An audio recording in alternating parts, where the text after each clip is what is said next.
Welcome to the WRAL Daily Download. I'm your host, Ali Ingersoll. Colors danced above North Carolina skies recently as the Northern Lights made a rare appearance in the area. Tony Rice is a writer for WRAL and a NASA ambassador. He joins us today to talk about the occurrence. Hey, Tony, thanks so much for being here. I really appreciate it. Hey, thanks for having me. Exciting times. So let's start with some of the basics. What exactly are the Northern Lights? So that's our upper atmosphere reacting to generally a geomagnetic storm. And what that is a lot of energy being released by the sun all at once. And it's something we're seeing a little more frequently, and we'll continue to see we think, for about the next year or so. Oh, wow. That's really interesting. I didn't realize that it was going to be happening so often.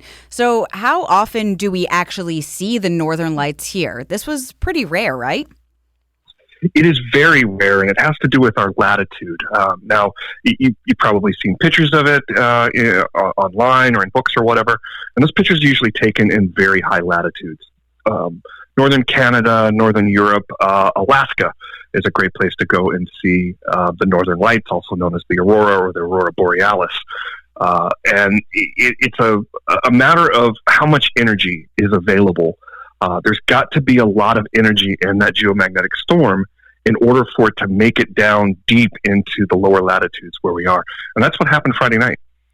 Yeah, so that was going to be kind of my next question. What exactly was going on this past weekend that made this happen here in Raleigh? And then you just mentioned that it's going to be going on possibly for the next year. So what's going on in the solar system? It's all what's happening in the sun. So what happened was we had at least 7 coronal mass ejections. And corona is, part of the sun's atmosphere. And what was happening there is the sun basically burped. It sent out a lot of plasma, a lot of particles and energy and such, and it sent it out kind of all at once. And these have different intensities, and this one happened to be pretty intense, and there was quite a few of them. Now, I mentioned that this could happen again. There's something called the solar cycle. There's a cycle of about 11 years where activity on the sun ebbs and flows, and we can measure this activity by the number of sunspots.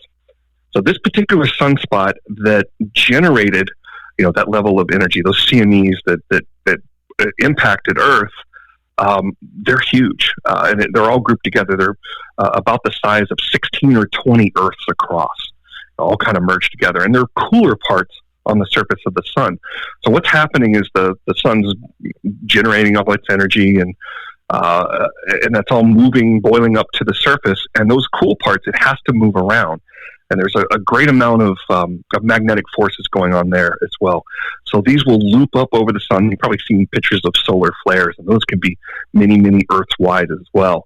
So as that energy flows along those magnetic lines, they can get so long and so far away from the sun that they'll snap.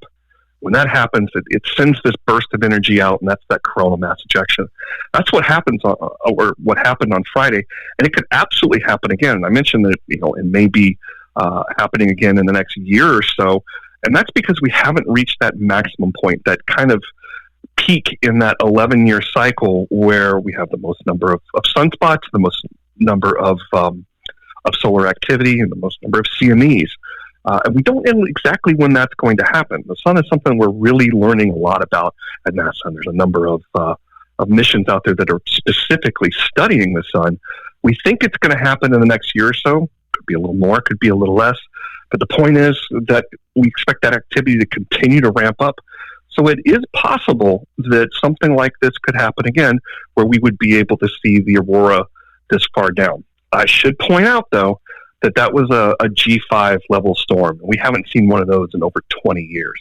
So they're very rare events. Oh, wow. That is really rare. Is that the last time then people in Raleigh and our area were able to see the Northern Lights, about 20 years ago? It would have been about 20 years ago. I'm going to say it was about 2003. And that's when there was enough energy in the atmosphere, to create those lights up in the extreme upper atmosphere. I know that this past weekend it was pretty cloudy here, but we were still able to see them. I have friends who live in Nashville. Their photos were just stunning. What are some good weather conditions for viewing these Northern Lights this far south? It's really going to be impacted by the clouds. So, again, like you say, if we have cloud cover, it's going to hide all those pretty lights. That being said, though, I did see some pretty beautiful pictures coming from the Midwest that was also seeing a little bit of cloud cover where it just kind of lit up the clouds. Because what you're seeing is lower clouds that are kind of blocking the view a little bit. But all this activity is happening up in the upper atmosphere. Those beautiful greens and pinks and blues and such, we can tell by those colors what elements are fluorescing in the upper atmosphere. Greens are indicating oxygen. Some of those pinks and purples are indicating nitrogen. But again, that's all up above the clouds. So even if there is some cloud cover, if it's thin enough, we can still see through it and see some of these beautiful images. Did you have a chance to see them this past weekend? I was able to see just a little bit from my front yard. I was looking from kind of the Cary Apex area. I was dealing with some of the clouds myself. I did set my alarm seeing that there was another CME coming, and woke up about 3 o'clock Saturday morning to kind of check the numbers and see if I was going to roll out of bed and try to get to a position where I'd be able to see a little bit more. And numbers weren't looking really great at that point. It looked like the bulk of the storm had passed. Another tip for seeing these aurora, and next time they come around at their best, is the same kind of rules that apply to a meteor shower apply here as well. The darker your sky, the more you're going to be able to see. So I was going to try and position myself like north of Raleigh and Durham, kind of looking up into the more rural areas of the northern part of our state to get away from the light pollution. That is a good tip. How much warning do we usually get when these are coming through? Like, will we be able to plan trips around seeing them in this area? Or is it just kind of a spur of the moment being like, you could see the northern lights tonight? Yeah, that's the interesting thing about this. The Space Weather Prediction Center, NOAA Space Weather Prediction Center, is out in Colorado, and they put out a 3-day forecast. And it is really, really hard to predict this. When talking with the WRAL meteorologist, I like to compare it with them to predicting snow. It is just as challenging, if not more so. And the more so part comes from we only have so many places to measure this. We've got a number of spacecraft that are out there looking at the sun, specifically looking at some of these sunspots, and also looking for these CMEs. You can actually see them happen. And if the CME happens to be coming towards the Earth, it'll kind of look like this smoke ring coming at you. So when we see something like that, we know that something's coming at us.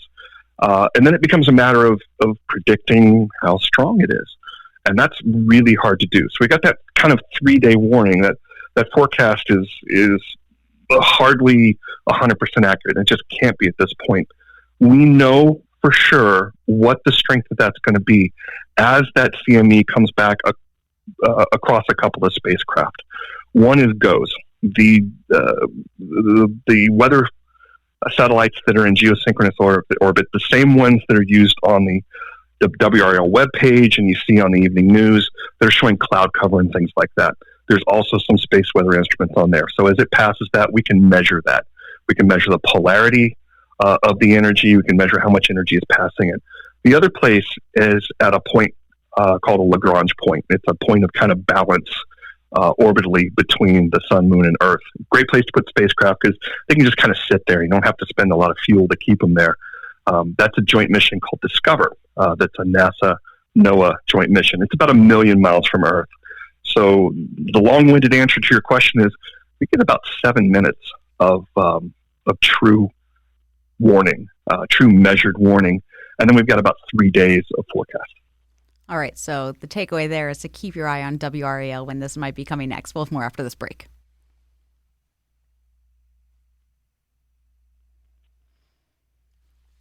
Welcome back. So, Tony, I feel like people are really infatuated with the Northern Lights. I know many people, myself included, have seen them on their bucket list. What is it about them that people love so much? I kind of equate it to total solar eclipses, and that's on many people's bucket list as well. It's just a great way to kind of stand back and get your place on Earth and in the solar system.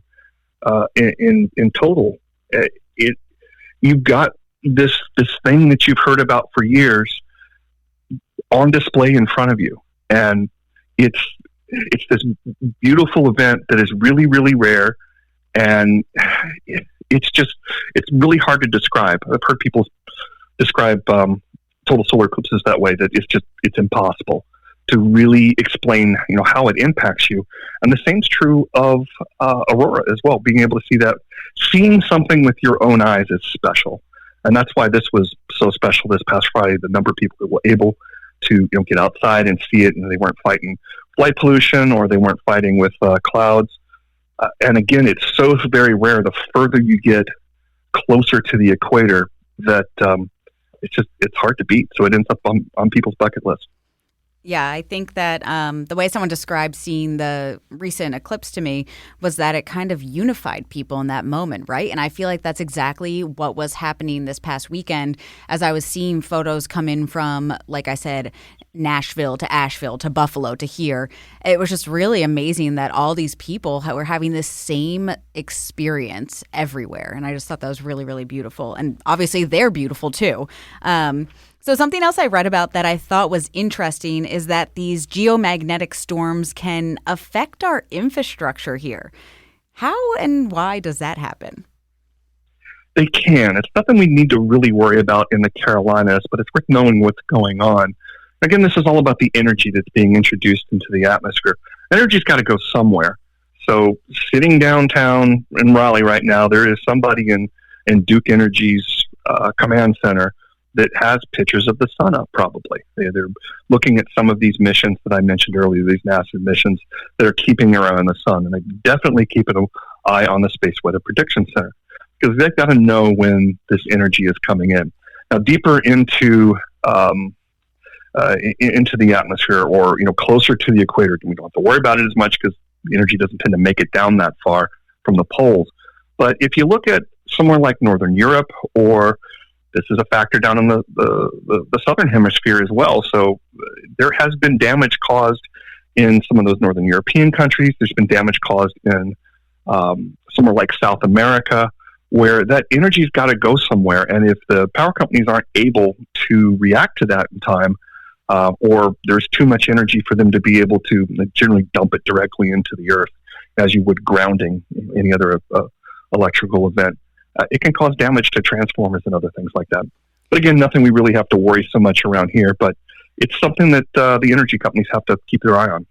Does a warming planet or climate change or anything like this affect how often we might see these storms, or the storm's impact to the power grid?